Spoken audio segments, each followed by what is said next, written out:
Bills Mafia, welcome. Welcome to the Buffalo Rumblings halftime show, also known as the Buffalo Rumblings postgame call-in show. We'll take your calls right here. Welcome to halftime.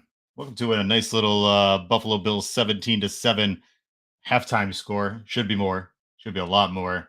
But we're seeing right now this team is playing at least better than we've seen in previous weeks right now. So we got a lot of stuff to talk about, on that first half. What you guys can do, and we'll post the link right in the chat. If you hop right over to our YouTube page, the Buffalo Rumblings YouTube page, you can actually come on in. You can join the show, call in, and tell me what you guys are thinking. I'd love to hear from you. Love to hear your reactions to the first half. What you thought went well, what you thought was not good at all, which there's quite a bit there to be said. And you guys can just join the conversation. First thing I want to talk about is, man, we got to talk about that the right tackle, left tackle situation. David Questenberry not looking good. We think there's something wrong with his leg. Obviously, that's a big issue. And then Spencer Brown, I don't know if it's his back. I know John Fina stated that he's opening up his right hip. It's a big issue. There's just a lot going on. Unfortunately, the offensive line is kind of in shambles at the moment with Deion Dawkins out and Spencer Brown really not playing all that great. We're looking at some pretty big issues. Josh was getting killed. But we got somebody hopping in right here. So, Matt, what's going on, man? How you doing? Hey, good. It's been about how I'd hoped this game would go, man. It was interesting to see the Patriots come in there and kind of make some moves at the end, but I feel like Mac Jones just Mac Jones'd it. You know what I mean? Like for sure, yeah. If you look at his stat line for the beginning of that game, which actually I should have had up, but I didn't. Outside of that one pass to Marcus Jones, he didn't really have that great of a first half. Mac Jones ended on the first half 9 for 15 for 98 yards. And Marcus Jones had 2 catches for 51 yards, one of them for 46. So really, Mac Jones was 8 for 14 for 42 yards. Yeah, not a great first half at all. No, between that and the time of possession, I didn't see the most updated, but I mean, on our last drive, Bills were at double the time of possession. I'm feeling good about it right now, honestly, which is, as a Bills fan, such a weird spot to be in. Yeah, absolutely. Right now, the Bills are 1933 to 1027 in that first half. Out yardage about 62 yards total. The big story right now is that run game. Run game was really, really big. I mean, you're seeing that James Cook. We might actually have now seen the ascension of James Cook. He's starting to really kind of step it in. At the beginning there, James Cook actually, let's bring up his stats for that first half. James Cook 8 for 50, averaging 6.2 yards a carry. Devin Singletary 5 for 21, 4.2 yards a carry. And then the passing game, I mean, Josh is really kind of sprinkling it around in the first half. Josh was 10 for 21 for 118 and 2 touchdowns. Nice little start to that game right there. That's what I think that run game's doing, right? Like, we came into the season hot and Josh was playing great, but if he's using that arm as strong as he is, every play, it's all on Josh. It's just going to tire him out. So letting that run game break it up has just brought him back to that level from the beginning of the year. It is beautiful to watch. For sure. Yeah, you're definitely seeing that, especially right now with the offensive line deficiencies. Getting the run game involved in some aspect is definitely taking some of the punishment off of Josh. And you're seeing Josh Uche had that, clean sweep right around David Questenberry. Was able to basically upend him. And that was a huge play. And you have to think, those are the type of plays, because it's not Josh. They talk about injuries when it comes to quarterbacks. Most injuries happen in the pocket, not out of the pocket. You have a couple more of those opportunities where they get a free run at Josh. That's where you're talking about some really serious injuries happening. So got to figure out a way, whether you got to bring in, Reggie Gilliam to help block or keep Dawson Knox in the backfield. One way or the other, you got to do something to chip those guys, because at this point, Josh is going to get himself killed by the end of this game. That blind side of his is terrifying when they come running at him. Really would love to see an improvement on that in the second half. So, but I'll let you guys go. But that's my hope, man.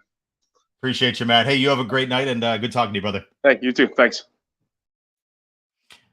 So, obviously, guys, as I said, anytime we do this show, whether it's halftime or post game, You can hop right in, click on the link that was just posted in there.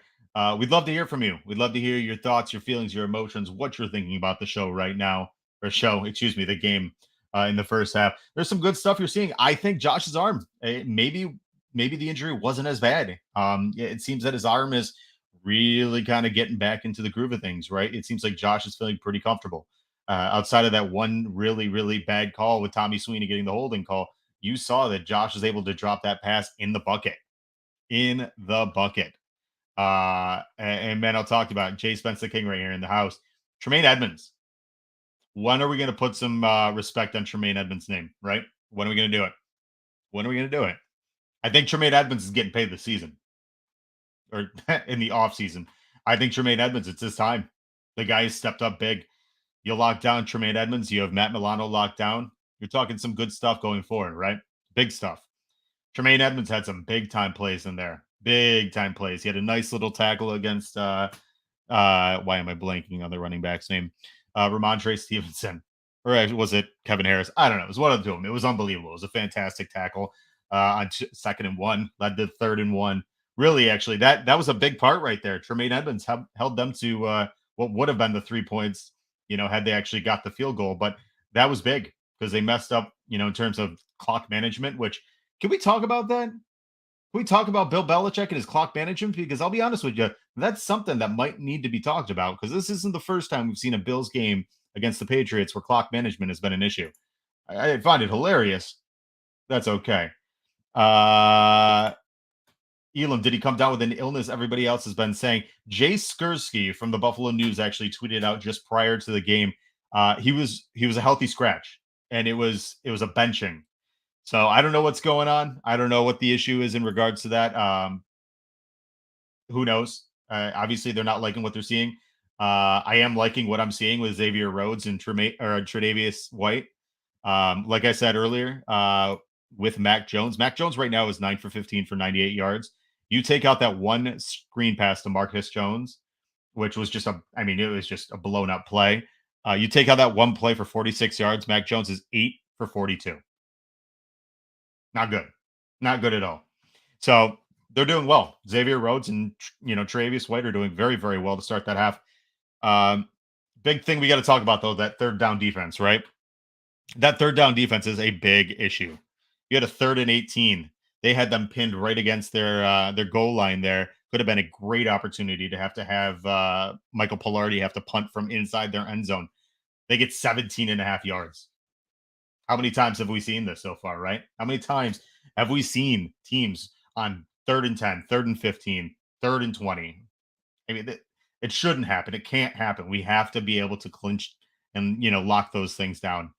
I don't know exactly what's going on in terms of that third down defense, but it's obviously, it's something that you have to really take a look at because it's not a once in a while issue. It's a reoccurring issue.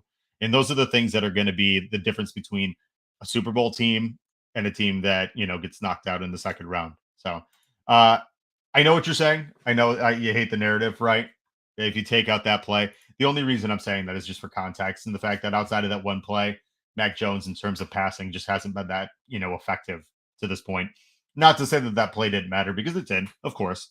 But if you look at the grand scheme of things, those you kind of blown up plays. Like if you look last year when we played the Titans and Derrick Henry had that massive 78-yard touchdown. Outside of that, Buffalo held them in check. It was just one holding penalty, and that's what happened. But aside from that, you're seeing a really, really nice, well-rounded offense right now. Same thing with the Browns game. We talked about this. Once you get that offense kind of in rhythm and you get them kind of balanced, you're seeing an offense that Josh is feeling more comfortable. The play action, something that was brought up today, and I thought it was actually interesting on the Extra Point show with Sal Capaccio and Sneaky Joe DiBiase, is they talked about the dip a little bit, the dip in the play action pass from last year. I think that's a big thing. That's a big part of his game. Let's see. Mac Jones is tonight falling under that whole broke clock is right twice a day concept. Yeah. I would say so. That's for certain. Mac Jones, unfortunately, the way I see Mac Jones is very similar, and I hate to do this, is very similar to like a Tyrod Taylor. Mac Jones is, exactly what they can give you. The limitations are there. They're not going to blow the lid off of another team. They're not going to be the type of guy like a Josh Allen, right, or Pat Mahomes, or I guess Tua Tagovailoa, right? They're a quarterback that you're not gonna. They're not going to win you tons of games, but they're not going to lose you tons of games. Well, I guess Mac Jones might, just because of his pure limitations. Tyrod Taylor's a little bit above that, but they're just not going to also put you in bad positions either. So I think it's tough. Do you feel that Josh is throwing us into double coverage a bit? So here's the thing. Josh Allen is the type of quarterback that you love and you hate in the same time, right? Like part of the allure to Josh Allen that makes him so stunningly good is that Josh Allen takes risks that most quarterbacks just don't, right? Because Josh Allen has the arm. He trusts his arm implicitly. He's got the strength to be able to thread the needle on some of these passes, right? And that's what makes him dangerous. It also makes him do some dumb shit, right? Like, let's be real. Josh Allen makes some passes that you're like, dude, what are you doing? Right. But then on the other side of things, how many times have we had conversations where you watch another quarterback and you're like, well, Josh Allen's ruined football, right? Like that was the conversation. So I guess it's one of those you have to take it with a grain of salt or decide what you want, right? Do you want a quarterback who can make unbelievable plays, or on the alternative that he's just like a bag of milk, right? Like Mac Jones. Like that's what it comes down to. Is I think, yes, he throws into double coverage a lot, but I think it's because, one, he trusts some of his receivers. Like he'll throw it to Diggs in double coverage, but guess what? How many times have we seen Diggs make those catches, right? We've seen, Gabriel Davis make those catches. Richard Rush, what's going on, man? How we doing, brother? Let's do a little rundown of everybody who's in the chat. I feel rude doing that. We got Randolph Moore. We got Ferris, Stefan Meyer from Germany. I remember you. Corey Bartlett. We got WD. We got Jessica Tennis. Obviously, Jay Spence, the king, the man, the myth. Roy Collins. Who else we got in here? Got everybody. Got Lutz from Gun Gamers. I'm guessing that's one of my brother's buddies. My brother runs a lot of Gun Gamers stuff. Man, I'll tell you, the stuff going on right now for this Patriots team. A lot of people, and I said to my coworkers, I thought the Bills are going to win 31-3. Everybody's thought the Patriots a lot better. I'm not impressed. I'm not impressed with their defense. James Cook is running kind of just free right up the middle. The running game looks really, really efficient right now. The passing game looks pretty efficient. You get good, competent left tackle, right tackle, this game's over. It's over, right? Because Josh would have made that pass to Stephon Diggs in the end zone. It'd be 24-7, right? How many times Josh is running for his life at this point? I think this game is, at this point, if they come out and they continue this path of just terror on the Patriots like they have in the first half, I think this game's going to be over midway through the third. And I think it'll be pretty quick because the Bills are going to come out here with the ball. Thus far, let's see how many Patriots have had. How many third downs? Their Patriots are 1 for 6 on third down right now. Not great. Not great at all. Right? 5 for 53 in penalties, 10-27 time of possession, 5 total first downs, 24 total plays. On the Bills on the other side, now mind you, that total offense 133. The Bills have 195 yards total offense, 13 first downs, 5 for 8 on third down efficiency, 41 total plays, 2 sacks allowed, right? It's a big one, 2 sacks allowed, and then 1931 in possession. So, yeah, it happens. But we are coming up on the start of the second half. As soon as that I see that lineup, we'll wrap up the show. Now, depending on how this goes, if this game goes by quick, wait, we're already in the second half. Ladies and gentlemen, we're going to jump right back in. I appreciate you joining me. If this goes by quick and we get into a decent hour, we will have the post-game call-in show, and I'll see you guys in a little bit. But for everybody who stopped into the halftime show, maybe we'll do this a little bit more often. I really enjoyed this little quick show. But I appreciate you guys all. We'll see you a little later. Go Bills.